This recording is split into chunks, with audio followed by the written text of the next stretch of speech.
Hello, and welcome to Credit First, Understanding the World of Credit, brought to you by FNBO.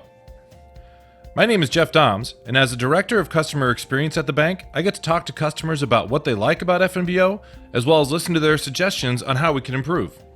Now, one of my favorite things to do is to help deliver financial education to our customers, both in the classroom as well as through videos like this.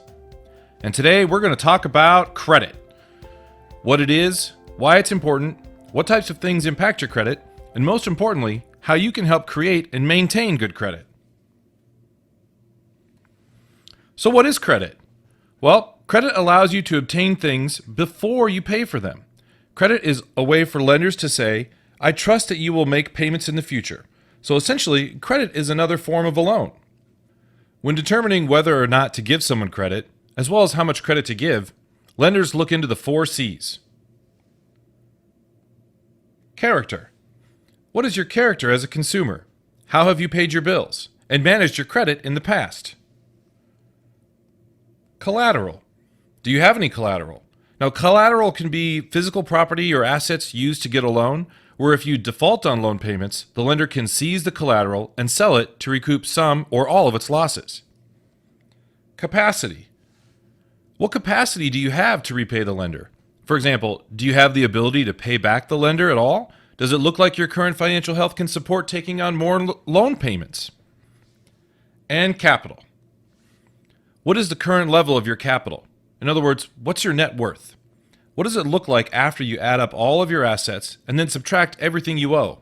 Is it still positive? Or do you owe more than you have? And by how much? So why do you need good credit? Well, it can be used to help with expenses, especially if they are unexpected. For example, to pay for emergencies or to pay for critical needs. Also, prospective employers, landlords, and insurance companies sometimes look at how well you manage your credit, or really how you manage your current responsibilities with lenders, to try and figure out how well you might manage new responsibilities. And here are some examples of who might check your credit. Now, there are 2 important aspects of your credit. That is your credit score, as well as your credit report. Your credit score is like your overall school GPA. It is one number that summarizes how well you have performed in the past on those 4 C's.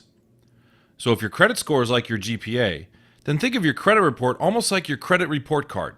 It will show you all the things that go into calculating that credit score. For example, credit you already have. How much credit are you currently using? How long have you been using this credit? And have you been paying your bills on time? Now, lenders will usually turn to the top 3 credit reporting agencies to then answer these questions, because these agencies are the ones who receive and store this type of information. Now, the law does allow you to request a free copy of your credit report from each agency once a year. You can visit this website, or you can call this phone number to get started. Now, your credit score, that overall credit GPA, is calculated using 5 metrics, with each impacting the overall score differently. Now, the majority of your credit score, approximately 35%, is based on your payment history. Paying bills on time can create a higher score, but being late or not paying at all can cause that score to go down. 30% of that score is based on how much money you currently owe to other lenders. Owing a lot of money to multiple vendors might show that you are stretched thin financially, which could lead to a lower score. And that remaining 35%, well, that's broken up between your history with credit accounts. For example, do you have a positive history of paying back your loans? And also, how many accounts you have opened recently, as well as what type of credit accounts you have. Now, a high credit score can indicate strong financial health, which could lead to lower interest rates and more opportunities to obtain loans. Now, in general, there will be costs associated with using credit, which can come in the form of fees or paying interest on the principal. So you should expect to repay more than you borrowed. Now, that final amount will depend on the agreement you made with the lender, including the interest rate and how long you take to pay everything back. So what will you have to pay in order to use credit? Well, first, It's important to know the following terms and how they impact the amount of money you will need to repay. Next, let's take a look at how different approaches can increase and decrease the amount of total money you will need to repay. Basically, it works like this. If you make larger payments over a shorter time period, you reduce the total amount you will repay. This is because you're reducing the principal used to calculate the interest owed. Now remember, principal is the overall amount that you still owe. And so the faster you pay down that principal, the less you will pay overall. So let's take a look at some examples. Let's say you borrow $15,000, and based on your credit score and history, the lender offers it to you at an interest rate of 6%. Now let's say you take 2 months to pay this off. Well, that means you would have to make 2 large payments, but the interest will only be calculated during those 2 months. Now, what happens if you decide to pay this off in, let's say, 36 months and decrease the amount that you pay each month? Well, we will make smaller monthly payments compared to paying it off in just 2 months, but this also means that the principal will remain for a longer time, and interest will be calculated over that entire time period, resulting in a larger overall total amount to be repaid.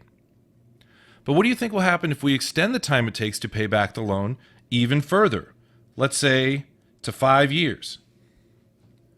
Well, you will reduce the amount you pay on a monthly basis, but you will pay that amount for a longer time period. And because even though the interest rate stays the same, the principal, which again is how much you still owe, is still there, so interest is still being calculated. Basically, the larger your monthly payments are, the faster you will pay down the principal, which will reduce the overall amount of interest you will pay. Now, how does the interest rate impact the total amount to be repaid? Well, in this example number 2, you can see how even a few percentage points can make a considerable difference in the total amount. Taking that same $15,000, a 2% difference in interest rates can result in having to pay back an additional $500 over that same time period. When deciding whether a long-term or short-term payment plan is best and at what interest rate you can afford, it is important to do research and ask good questions. Some of the most important research you can do is to find out what causes your credit score to go up and down. And here are some common examples. Now, everyone's situation is different, so the impact your decisions have on your credit can be different as well. We recommend that you review these questions with a financial advisor or with someone you trust. You can also find the answers on various websites, like the ones associated with the 3 major credit reporting agencies. So let's look at a few of these to get you started. Let's take a look at this one. Alex's hours at work were cut back unexpectedly, so his take-home pay was reduced. He is late with his credit card and cell phone payments for a few months. So Alex is not living up to his responsibility with his lenders. And so not making payments is going to cause that score to go down. Now let's take a look at this one. Alex files his taxes early and receives a tax refund. He uses his refund to pay down his credit card balances.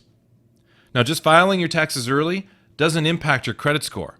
However, continuing to pay down balances shows that you are living up to your responsibility to those lenders, which then can create a higher credit score. And lastly, let's take a look at this one. Alex took a financial education class and learned about the importance of reviewing his credit reports. He orders his free credit reports from annualcreditreport.com. Now, just taking a class and ordering your credit report doesn't necessarily impact your credit score. However, reviewing your credit report annually and taking financial education classes can lead you to make better decisions down the road, which could positively impact your credit score. Another thing to consider is how you will access the money to make purchases. 2 of the main ways are by using a debit card or a credit card. Now, each one has its pros and cons, which are outlined on this page. We recommend reviewing this list so you are aware of the differences and can choose the right type of card for your situation. Remember, it's a good idea to always understand the impact of your financial decisions before you make them. Your credit is a very important part of maintaining good financial health, and I hope we've been able to get you started off in the right direction. From everyone at FNBO, thank you for watching.